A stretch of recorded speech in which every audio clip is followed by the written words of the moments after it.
Yesterday's prophecies, today's headlines. This is the Hal Lindsey Report. And now, Hal Lindsey. Good evening and welcome to this Christmas edition of the Hal Lindsey Report.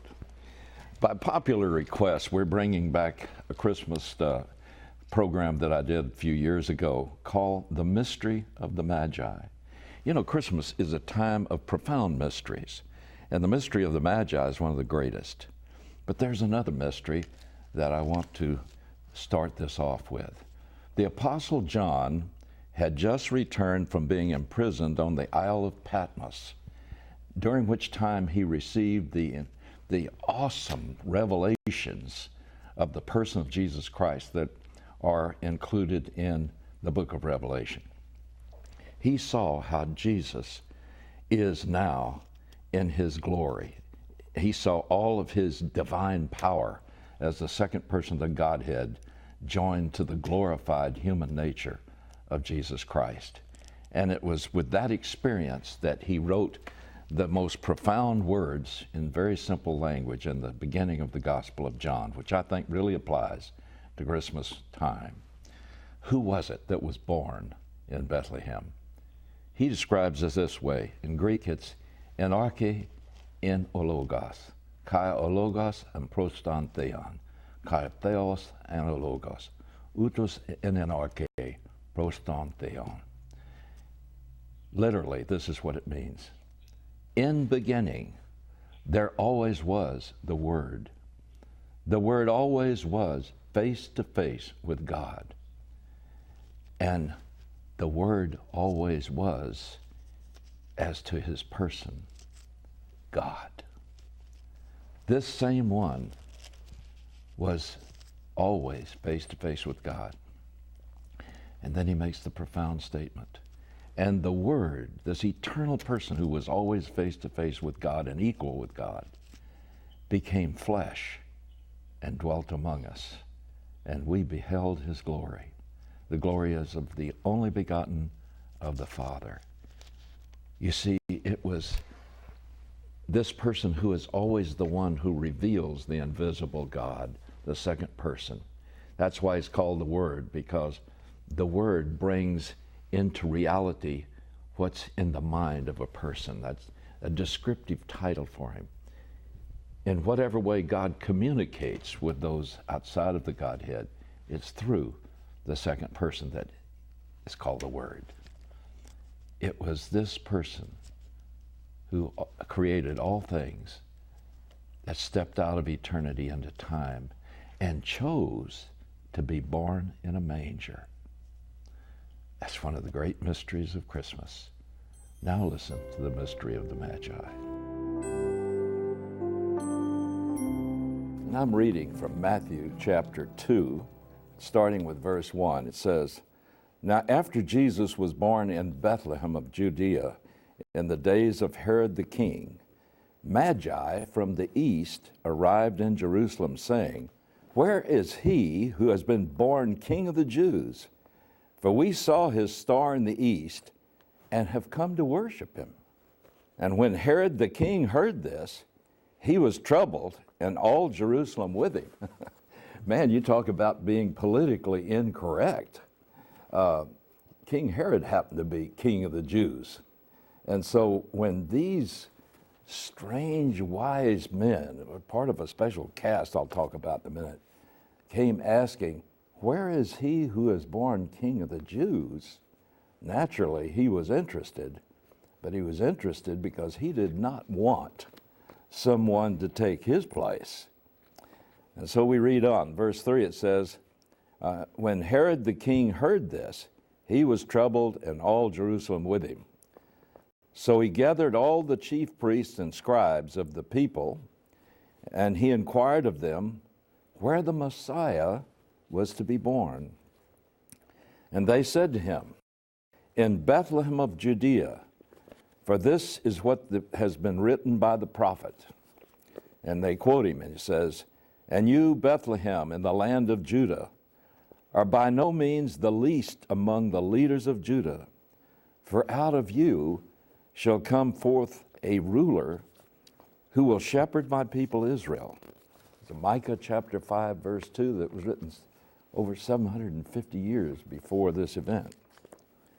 And then Herod secretly called the Magi and determined from them at the exact time the star appeared. And he sent them into Bethlehem and said, "Go and search and carefully find the child, and when you have found him, report to me, so that I too may come and worship him." And after hearing the king, they went their way, and the star which they had seen in the east went on before them until it came and it stood over the place where the child was. And when they saw the star, they rejoiced exceedingly with great joy. And after coming into the house, now notice, they come not to a manger, but into the house, because you see, these men from the east didn't arrive on the night that the Messiah was born. They arrived sometime after that, because they saw the star on the night that he was born. So they're now in a house in Bethlehem. It says, and after coming into the house, they saw the child with Mary his mother, and they fell to the ground and worshiped him. Then opening their treasures, they presented to him gifts of gold, frankincense, and myrrh. And having been warned by God in a dream not to return to Herod, the Magi left for their own country by another way. Who are the Magi? What are they? And second, how did they get knowledge about the Messiah of Israel and that he would be born King of Israel? Who told them about it? How would they get such information? And third, where and how did they get the sign of a certain star that would herald his birth? And another very important question, why would they make a long and perilous journey to come and see this Jewish child and to worship him? After all, they were not Jews. They were Gentiles. Well, first of all, let's consider who are the so-called wise men, or as it is in the original, the Magi. What were they? Well, in studying this, we find that they were a very special group. And you can go to Daniel chapter 2, and that's the first reference to these people. They were actually in the court of the king because they were considered the most well-educated people in the whole realm. And it says that in Daniel chapter 2, verse 2, divides them into three groups. First, there were the magicians. These were scribes who were experts at studying ancient mystery rituals. And they were part of it. And then there was a group that was called, in the Hebrew, conjurers. These were people who would conjure up spells using special ways of breathing and whispering. That's why they call them conjurers. But the third and the most important group, and the ones that were always considered superior to all, were the ones called the Chaldeans. Now, these men that appeared to see the birth of Jesus were the Chaldeans. You see, this was a special caste of people from ancient Chaldea. And you could trace their origins all the way back to the Tower of Babel. And the Chaldeans were considered a special caste of priests. They were experts in astronomy. They were experts as they applied their knowledge of astronomy to a religion of astrology. And they were also highly educated in all of the sciences known of that day. In fact, you can trace all of these people to what existed in the court of Egypt. And so It is these Chaldeans who were master astronomers, who had religious overtones, and they used astrology to pinpoint many things that were of great interest to kings in that day. We'll learn more about that in just a moment, but you be thinking about it. Who are these strange people, and how did they get knowledge of a sign? Why would they want to know who was born King of the Jews? I'll be right back.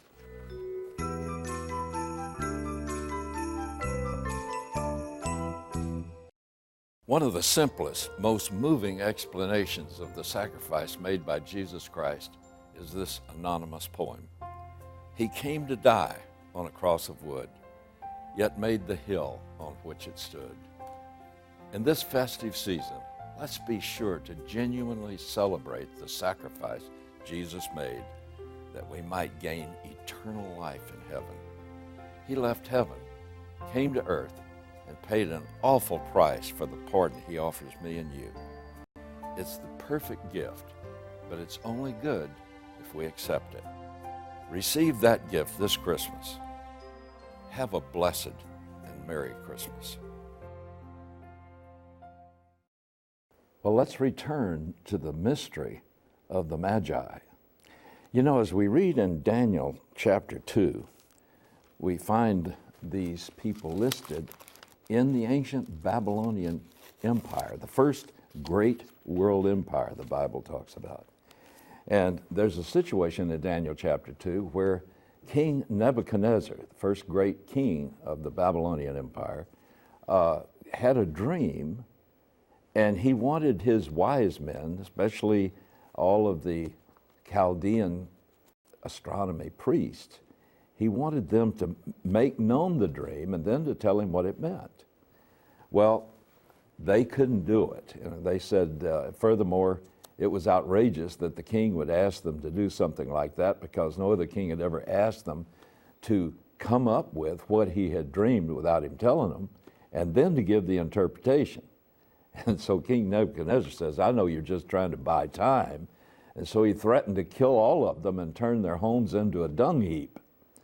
Well, it just so happened that a young Jewish boy of the royal family from Judah that had been taken captive had been made part of this caste of wise men. He had been trained by them, but he never forsook his religion.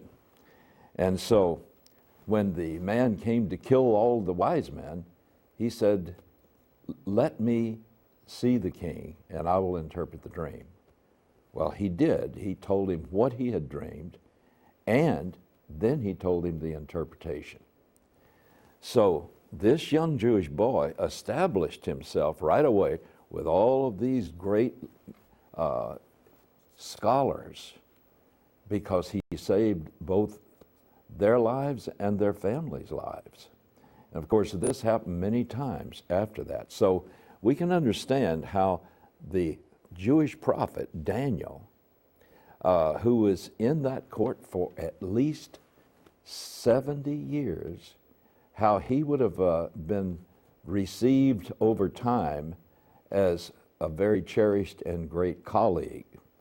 So we read that in the book of Daniel, that as one of those that was part of the whole cast of wise men, he had many times where he demonstrated that he had the wisdom of God. And so I believe that this is where these strange men called the Magi, or the caste of Chaldean priests who were master astrologers, this is where they must have gotten the information.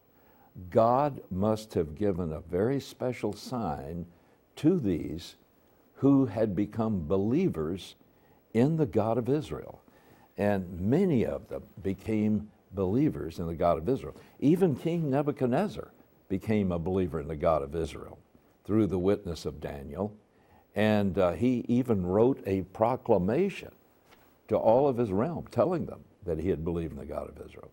So God must have given Daniel a special sign that he knew these master astronomers would see, because they kept track of every star that was visible. And so he gave them a special star that he would send when the Messiah was born. And the interesting thing is that over all of those centuries, they kept looking for this star. And they passed on their faith to those who followed them. So over a period of over 4 centuries, they had been looking for the fulfillment of this coming of the one who would be born King of the Jews. And of course, even King Herod knew what that meant. He would be the Messiah.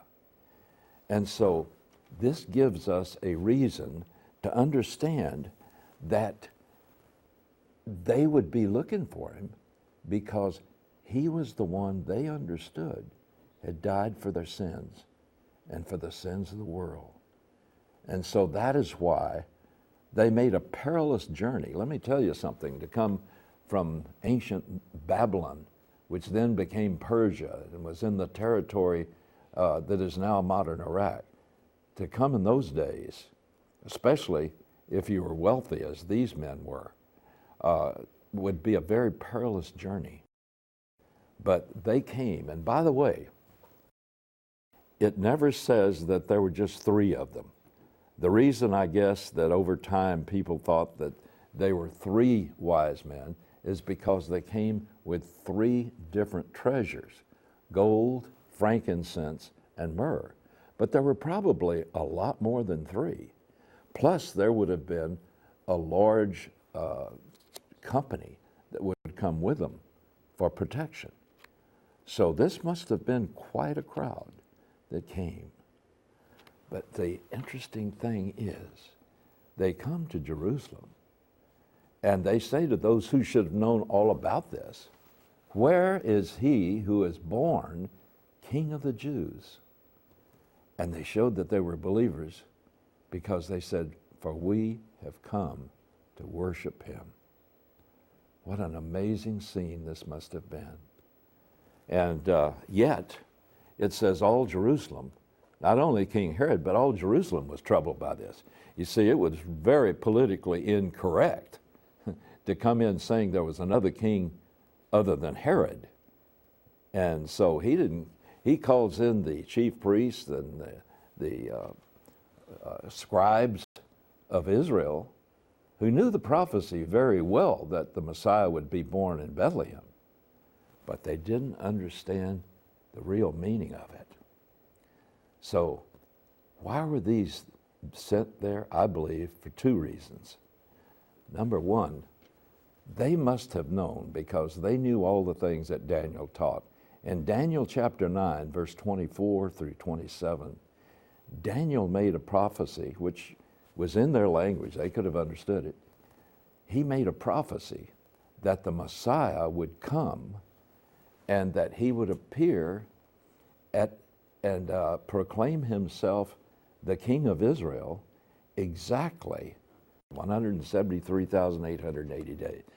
From the day that a proclamation would be made to restore and rebuild Jerusalem.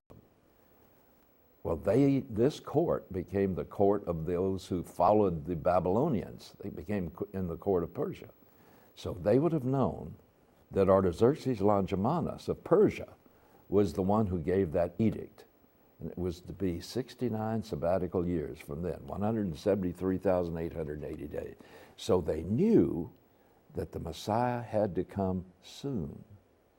And so that's why they knew that his birth had to be even sooner. And so when they saw this star, they took the perilous journey to see him. I'll talk more about this wonderful scene and why God sent them in an even greater degree right after this break. The birth of Jesus Christ is politically incorrect today, just as it was when he was born. So Merry Christmas. Spanish, Feliz Navidad. Portuguese, Christmas Alegre. Italian, Natale Allegro. Greek, Kala Christogena, French, Joyeux Noël, German, Frohe Weihnachten, Hawaiian, Mele Kaliki Maka Haole Makahiki Ho. My only regret is I don't know more languages in which to be politically incorrect. Merry Christmas, y'all. So we return to one of the main reasons that God sent these wise men. Not only did he show those who should have known that their Messiah had been born king, but he also said and sent them to provide for them. This shows, God always provides for his own, but especially here. It says that these men brought gold, frankincense, and myrrh. Frankincense and myrrh were very, very expensive fragrances, almost as expensive as gold. And so it would have been a small fortune that they brought and gave to the young child. Now, that gave provision for that family because Joseph and Mary were very poor. And yet they were warned, God warned Joseph in a dream that Herod would try to kill the child and that they were immediately to flee to Egypt. Well, that would take a lot of money. So God provided for them immediately before they knew they had a need. Remember that as a believer in Jesus Christ. God knows our needs, and he has a way of providing for them, and he knows that as we receive them by faith, he will always provide for us. So this was the great incident that caused a tremendous turmoil within the kingdom. And we're told that when the wise men, the master astrologers, found and worshiped the Messiah, they were warned in a dream by God not to return to Herod, and so they returned another way. This made Herod furious. And so he had them go to Bethlehem and kill all the male children that were 2 years old and under. So this means that Jesus must have been somewhere between a year and a year and a half, and he killed 2 years old just to make sure. So this was something that was terrible, but God provided for them before they even left. There are a lot of parallels with what's going on here in America today with what happened then, because like Israel, the United States has been born with a rich heritage of the Bible. And from the beginning of America, we have had exposure to the Bible and all that it says about the birth of Jesus, about who he is, where he came from, and why he came. We've had the opportunity to know that he came to die on a cross of wood, yet made the hill on which it stood. We know that he was born in order to live as a man and qualify as a perfect man to die in our place and to pay for a pardon for everyone who will receive it as a gift. I hope you enjoyed this Christmas message. One of the persistent ideas of mankind is that somehow he can work his way to be accepted with God, and that if his good deeds outweigh his bad deeds, somehow God's going to accept him. But God says no. James chapter 2 verse 10 says, whosoever keeps the whole law yet offends in one point is guilty of all. God's not going to grade your good deeds on a curve. And that's why he sent Jesus, his son, to die for every sin you'll ever commit. He purchased for you a free pardon. If you're willing for him to come into your life, forgive your sins, and give you that pardon and make your life pleasing to God, then right now just say, Lord Jesus, give me the Christmas present of the pardon you died to give me. I receive it right now. Do that and change your eternal destiny on this Christmas. I'm thrilled to be able to announce that I've just had the opportunity to produce 6 CDs on the miracles and the mysteries of Christmas. This newly remastered set of 6 audio CDs features Hal Lindsey's most comprehensive examination of the Christmas story. His in-depth analysis carries the listener from the Old Testament view of Messiah to the birth that divided history. In between, Hal Lindsey examines seldom discussed but interesting and powerful facets of the story, such as how Jesus shook the world when he celebrated Hanukkah. He also discusses the many fascinating paradoxes of the birth of the baby Messiah. In this 6 CD series, I believe that we have one of the most powerful studies that you'll ever find. This dynamic compilation also includes his popular favorite, The Miracle of the Magi. When you finish listening to this 6 CD set, you will have a deeper understanding of the miracle that is Christmas, and you will truly appreciate the real spirit of Christmas. This brings across the awesome power of God's prophecies about Christmas, and it will absolutely change your life. For more information or to order this powerful CD series, call toll-free 1-888-RAPTURE or visit hallindsey.com.